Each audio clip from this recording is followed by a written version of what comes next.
Episode 18, All the Blacks.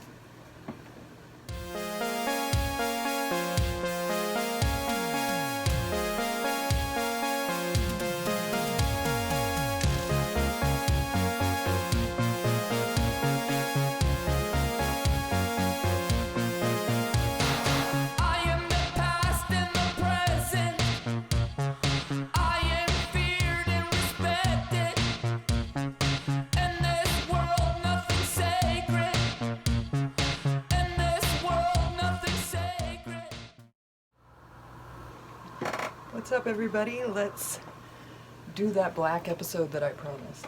And it's Christmas Eve, and it's Goth Thursday at the same time. So let's definitely get into the color black because it just feels appropriate, right?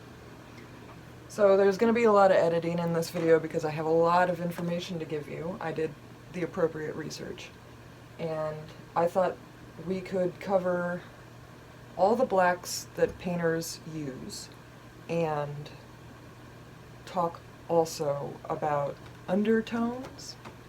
So when you're mixing colors, especially in the, can you see the cats fighting? Especially in the lower chroma end of the spectrum, your umbers and your blacks, and to a certain extent your purples and your blues. Sometimes it's really hard to know what hue you're working with because they're so dark. So what we do to reveal the hue is mix it with white. Now maybe we're not going to end up making that light of a value for the desired pile that we're trying to make to paint with, but we do want to know if we thin it or if we paint over a white ground, if it's going to end up looking blue, green, whatever. So like a lot of times on limited palettes, meaning palettes that have very few pigments out, black serves as the blue. Now in order for that to work, you have to use ivory black. To my knowledge, it's the only truly cool black that we have available to us. First thing I want to say, this is so much information, you guys are so lucky. This book, it's called The Painter's Handbook. It's reversed in the image. You can buy it on Amazon for, I don't know, 12 bucks. It's written by this guy named GOTHuRSDAY, and it's amazing. It's how I learned to make gesso. It's got literally everything the painter nerd needs to know. And when I was doing my research, I was like, well, let's see what the book has. The book has pigment tables, and I was able to look up the perylene situation. And I don't know, I learned a lot. So, let's go through the blacks. We have lamp black, carbon black, Mars black, ivory black, and perylene black. The thing that you want to understand about paints is, are you working with a pigment or are you working with something that's called a toner or a lake? So, perylene black is a lake, which is essentially a dye that's carried on a particulate. A lot of times it's aluminum or something, because dyes are water soluble, so the last thing you want to do is go making an oil paint out of them. That being said, it feels less organic to me to work with lakes. I don't have any lakes on my palette. It's supposed to, this perylene is supposed to have a nice green hue and a rather strong tinting strength, which again doesn't sound that great to me, but if you like it, go ahead and use it. The three that I always come across are lamp black, ivory black, and Mars black. So Mars black is an iron oxide like the umbers. It has a similar tinting strength, and it makes a warm black. Same thing with lamp and carbon black. They both tend to warm. And so, you know, that's why we find ivory black on a lot of people's palettes, because it's cool. And you want a nice cool color sometimes. I think my cigarette went out. Yeah. A lot of painters get obsessed about not using black. They think, oh, I'll just make my blacks. Look at the cat. He's just watching. What you doing, brother? Anyway, that's Whistler. Who liked black a lot. So they'll go and use something like Van Dyke Brown. Well, I'm looking at you, Justin. Van Dyke Brown is black. It is bone black, the same as ivory black, just mixed with a little umber. Okay, so by mixing a little umber in, you're taking away its coolness. In fact, as we'll see in my little demonstration I'm going to do for us, it's a very neutral, it doesn't really have temperature. And you're speeding up your drying time by adding an umber, which is nice. Ivory black does dry really, really slow. It also sinks in like crazy. It's because it has a high oil absorption. So it just kind of like makes that matte finish when it's half drying. My painting here is suffering from that terribly, and I even used a lot of a resin-based medium to try to avoid it, and it didn't work. So, oh God, I dropped it on a cat. Sorry, Turner. I'm gonna switch over right here, and we're gonna go through the undertones of the 5 blacks I have in my house. I've got Gamblin's Ivory Black, Michael Harding's Ivory Black, Old Holland's Ivory Black, Gamblin's Asphaltum, which Greg Mortensen swears by, which is just bone black with an umber in it, man.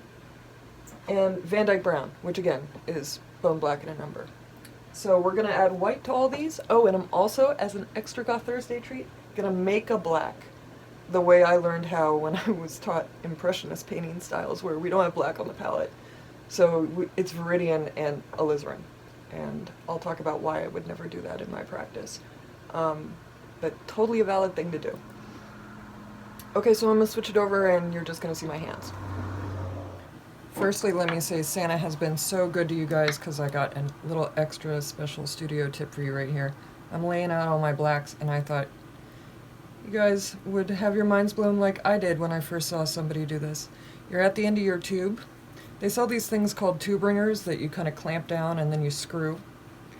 I don't like them. Needle nose pliers are your friend. You can crimp the tube so that it all comes up to the end, and then when you're really at the end, you grab the tube and the back and you give it a little squeeze. Oh, you can get so much end of your paint out of this. Pro tip. Okay, so I have everything laid out. This is Van Dyke Brown. Let me get my hands in the shot here. Okay, Van Dyke Brown, Asphaltum, Old Holland Ivory Black, Michael Harding Ivory Black, and Gamblin Ivory Black. In the past, I've used the Winsor & Newton Ivory Black. It's fine. It's actually interesting to do this experiment with Ivory Black because I find it is the hue that varies the least from brand to brand. So we're going to find out, because right now, as I'll show you in some pictures, starting with these 2 and then these 3 together,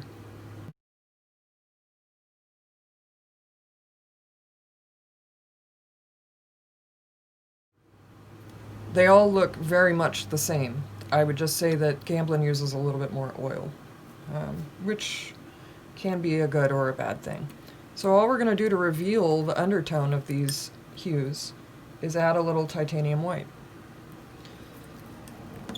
So this first one here is the Van Dyke Brown, which again is bone black, which is the same thing as ivory black, mixed with a little bit of PBR7, which is what you find in raw sienna, burnt sienna, raw umber, burnt umber. You can see it's very neutral. It's super neutral. In the GCA, after the days of Tony Cyrenai, it's how we mix our neutral strains. We actually make up huge piles of it and tube it for grisaille paintings, because it just really has no temperature. It's really nice for that. A lot of times I'll tone panels with Van Dyke Brown because it doesn't dry too slow like the ivory blacks will. Asphaltum is Greg's favorite low value Greg Mortensen's favorite low value. It's so brown, I can't even believe I'm covering it in this demo, but look at that. It's just brown. Get out of here. You're not even a black. It's just orange.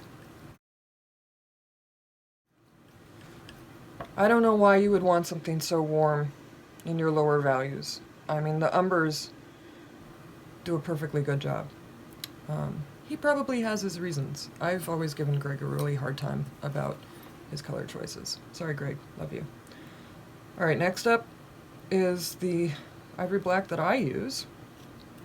I just use it because Old Holland is my default brand. So if I don't have a preference, I just buy Old Holland because I find that the amount of oil that they use is low. And I like to know that I'm getting the most bang for my buck. I can always add oil if it's not fluid enough, but I don't want them to cheapen me. This one is very blue. Super blue compared to the neutral. Let's put them side by side here.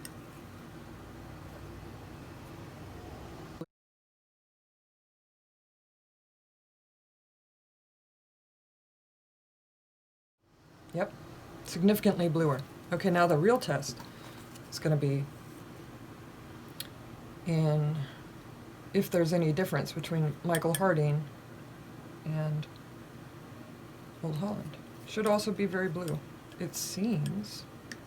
I'm trying to make them the same value so that we can judge them appropriately, because titanium white also has a blueness to it, so it'll skew it bluer if I don't make them the same value. Oh my god. I thought it would be more blue, but it's less blue. Just barely. I'm going to take a really good picture. Don't worry about how you can't see it.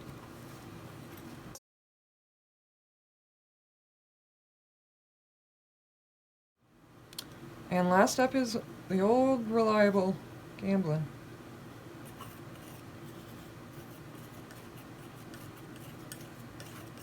It's looking really similar to the Michael Harding. It does, I can tell just by mixing it that it has more oil in it than the other two. I'm just mixing on a piece of plexiglass because all my palettes currently have paint on them, and I didn't want to confuse the camera. Boy, I'm going to take a picture of these three because they're so identical.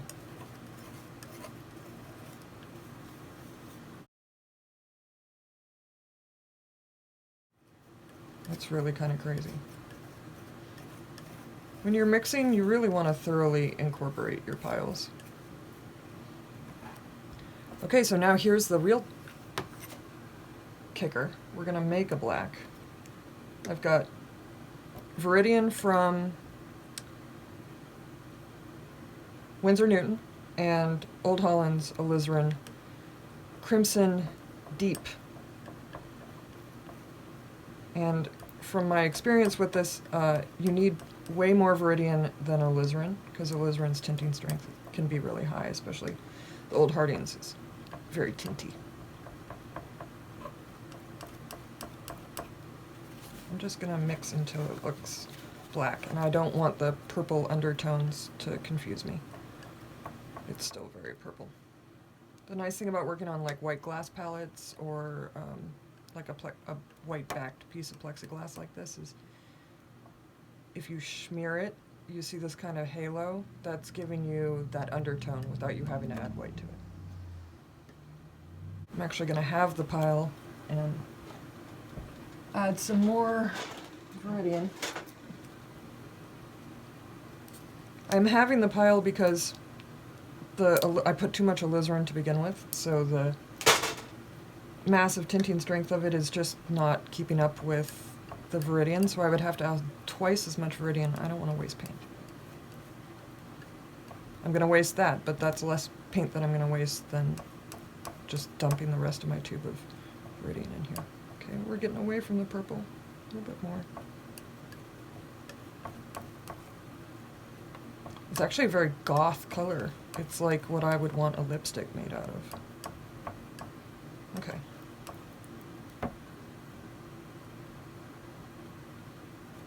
I'm feeling good about it. The nice thing about making your own blacks, I guess, is that you can tint it to the green or whatever. So that's my homemade black. Oh, this is going to be fun. No, back of my palette knife had too much alizarin in it. Gotta stay clean. Science. Oh, still very purple.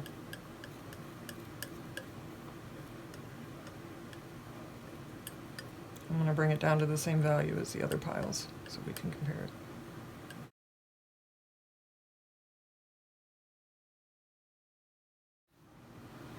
And then for extra fun, we're going to see how they work transparently. So I got a little scrap of white canvas here. Now whenever I scrape something down over white, it's going to become warmer. So this, you can see it really brings out the red when I let it get transparent.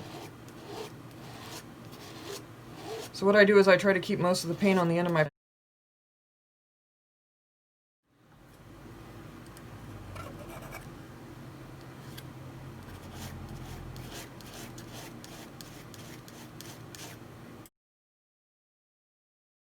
The bone blacks are always semi-transparent. Even though we do use them for glazing, they're actually just semi-transparent.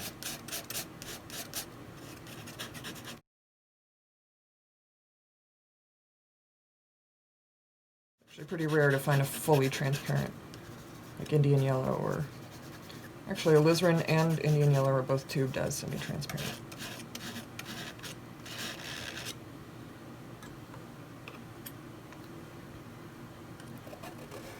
Old Holland goes on opaquely, so much bluer than the other ones.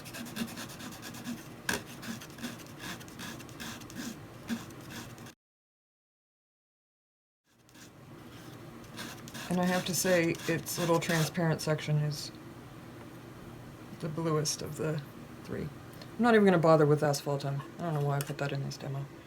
This is Van Dyke Brown.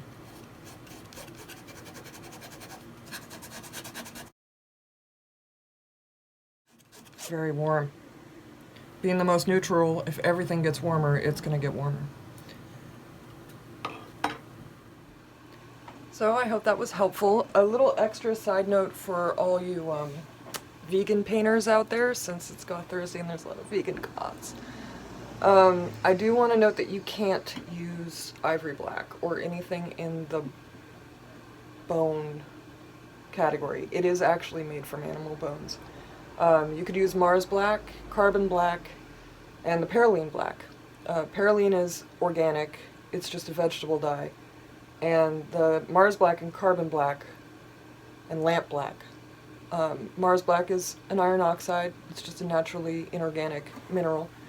And then the other two are burnt like tar or petroleum. So you're safe there, but no ivory black for you. And also that means no Van Dyke Brown, because Van Dyke Brown is, like I said, bone black and PBr7, an iron oxide. So, sorry about that, but for the rest of us who are okay with using animals, I'm going to stick with ivory black. This experiment only made me more certain of that. I like having a blue. A lot of times when I paint figure, I only paint with ivory black, vermilion, yellow ochre, and white. So it is my blue a lot of times. And, you know, it sinks in, but if you get better with your mediums, which maybe we can talk about in another episode, and which I do cover in my class at the Grand Central Atelier, we can overcome some of the sinking in problems. Like the black on my painting here, it looks pretty rich, and it's a little matte, but a little retouch and it's coming right back, so I don't really have to worry about that. Special recipe for that medium in my class. So, hope you guys enjoyed this extra long, extra special Christmas Eve edition of GOTHuRSDAY Ananda Studio Life. I am not celebrating Christmas this year, so I'll see you tomorrow.